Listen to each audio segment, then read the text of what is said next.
Bismillahirrahmanirrahim. Assalamu alaikum class. I welcome you to English grade 8 video lessons. This is your instructor Zia Hamid.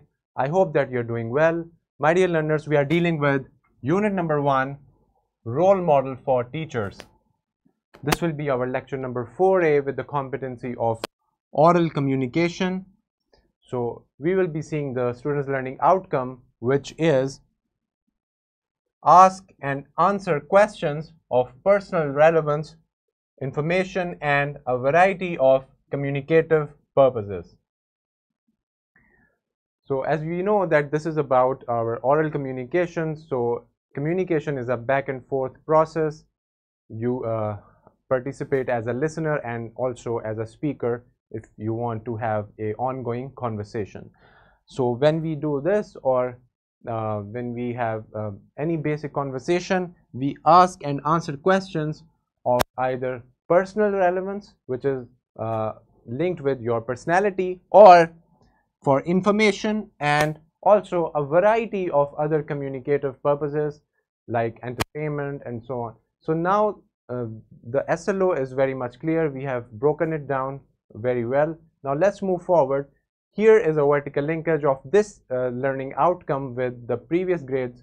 Now I hope that you have gone through it very well and remember most of it. My dear listeners, time to storm your brains a little bit with our pre-reading, with our brainstorming session. We have a prompt: what are some basic rules for communication? So we do communication in our daily basis, in our daily life. We do it on daily basis. So what do you think are the rules?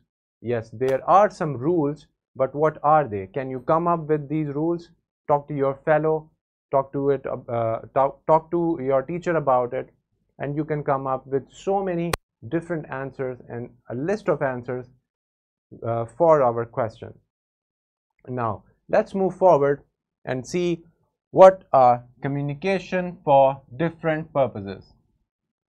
So now that it is established that we have different purposes for which we communicate, now let's explore them one by one. First, let's see, we engage in meaningful conversations by asking and answering questions that are personally relevant, informational, and serve different communicative purposes.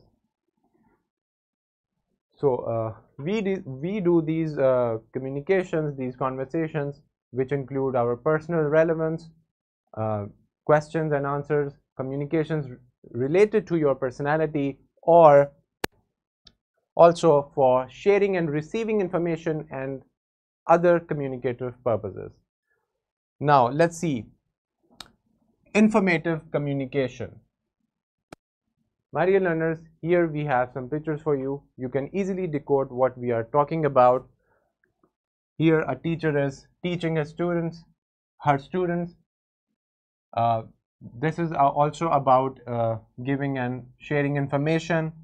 So now we know that we do communication for informative purposes. It means we receive and share information. So this is one of the purposes. This is very much common.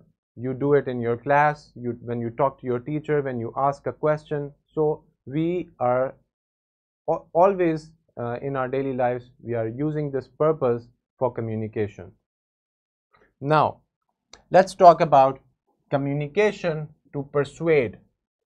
Now the word persuade here means to convince others. Yes, we also do this in our daily lives, and it is also very common, a very common purpose for communication. Now let's see, this grandpa here, for example, is persuading the child to not to do a particular activity like jumping on the bed, or you may hurt yourself. So the grandpa is actually convincing the kid to not do it, or you may get hurt. So this is persuasion and this is convincing. So such kind of communication in which you convince others of your opinion, of your understanding and your ideas, it means that you are communicating for the purpose of persuasion. We have so many different examples here. A father is maybe persuading his son for something. So there are a lot of examples, and I hope that you can quote them from your daily life as well. Now let's talk about communication for entertainment. Now, when we talked about different communicative purposes, we also have a purpose for entertainment.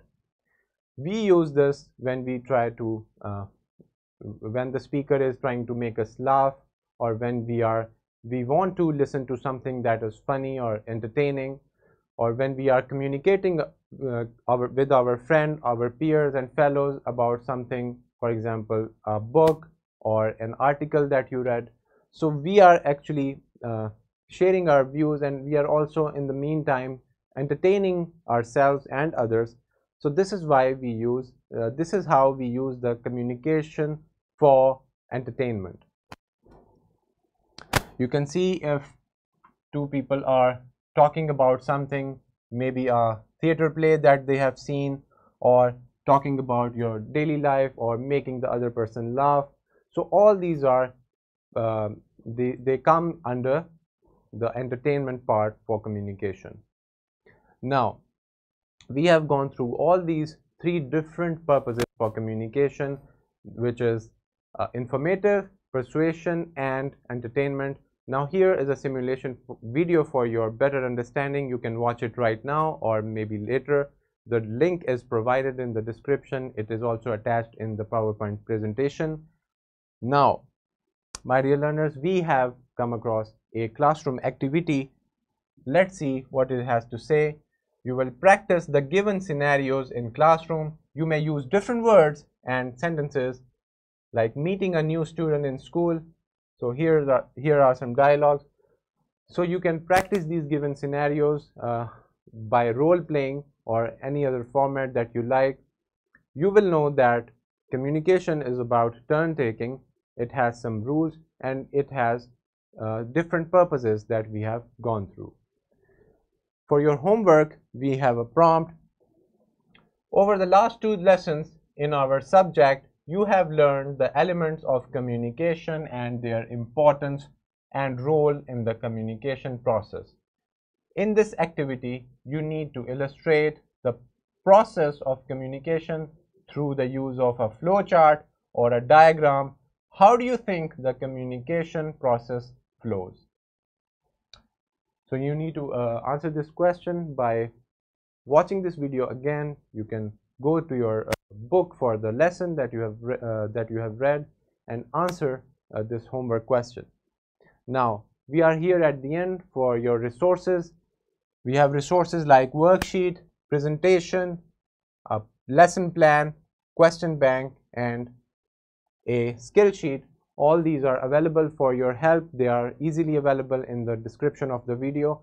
My dear learners, I hope that you had great time learning about communication. Why do we do it? Why do we engage in conversations? And also the 3 different purposes for communication. So you do this in your daily life. Either it's for persuasion or giving information or receiving information, and also for entertainment, if you're watching something or just having a chit chat about a book with your friend. So these are all the examples clearly illustrated before you. I hope that you have learned them very well. Until the next video lesson, this is your instructor Zia Hamid signing off. Allah Hafiz.